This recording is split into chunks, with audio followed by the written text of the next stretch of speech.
तेव्हा शाळेत गेलाय, पण आज तुम्ही कसं काय येणं केलं तिथे? त्याचं काय आहे? हा प्रसाद द्यायला आलो होतो. हे घे. प्रसाद? नाही, मी देवळात कसलीच पूजा वगैरे सांगितली नव्हती. मग हा प्रसाद कसला? अहो असं काय करताय? माधवराव तुम्हाला काहीच बोलले नाही. काय झालं, 4-5 दिवसापूर्वी माधवराव देवळात आले. पल्लवीची तब्येत बरी नाही म्हणून म्हणाले. तेव्हा तिच्या तब्येतीत लवकरात लवकर सुधारणा व्हावी यासाठी रामरायाला अभिषेक करायचा म्हणून सांगितलं. काल योग्य ती तिथे होती म्हणून अभिषेक करून घेतला. त्याचा हा प्रसाद. निघू मी? अहो गुरुजी, चहा तरी घेऊन जा ना. नको, घाईत आहे. मग पुन्हा चहा तरी घे.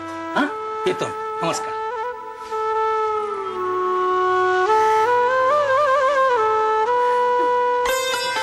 आई, देवीने आपलं गाऱ्हाणं ऐकलं हो. मला मनातून वाटतच होतं, हे नक्की माझ्या पल्लूला माफ करतील आणि तिचा स्वीकार करतील. मधुमती, माझा माधवा मनाने दुष्ट नाहीये ग. शिस्तीचा कडक आहे तू, पण कुणाचा द्वेष नाही कधी करणार.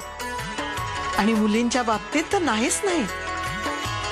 असं वाटतंय ना आई, आत्ताच्या आत्ता धावत पल्लूकडे जावं आणि तिला ही आनंदाची बातमी सांगावी. शेवटी त्याच्या हृदयाला पाझर फुटलाच बघ. मी अजून देखील आईंनी सांगितलेल्या त्या सरोज पंडितांना फोन करू शकले नाहीये. पण एक प्रश्न मला अजूनही भेडसावतोय. या सरोज पंडित नेमक्या आहेत तरी कोण? आईंच्या अपघाताचं कोडं सोडवण्यासाठी मला नेमकी दिशा मिळणं आवश्यक आहे. आणि कदाचित त्यांनी जे सांगितले ते केल्यानेच ती दिशा मिळेल का? मला वाटतंय की मी सरोज पंडितांना फोन केलाच पाहिजे.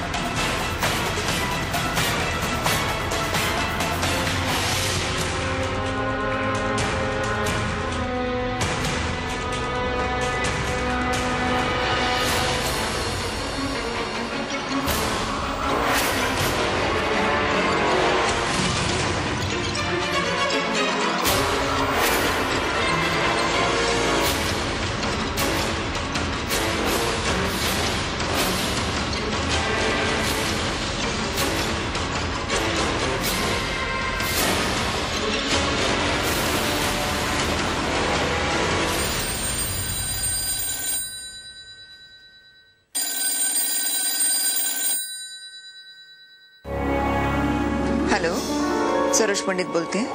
मी मोहर धुरंदर बोलते, सुलेखा धुरंदरांची धाकटी सून. माझ्याकडे काय काम होतं? आईंचा अपघात झालाय हो. त्यांनीच सांगितलं मला तुम्हाला फोन करून बोलून घ्यायला. प्लीज लवकरात लवकर या, त्यांना गरज आहे तुमची. बरं, ठीक आहे, मी लवकरच येईन.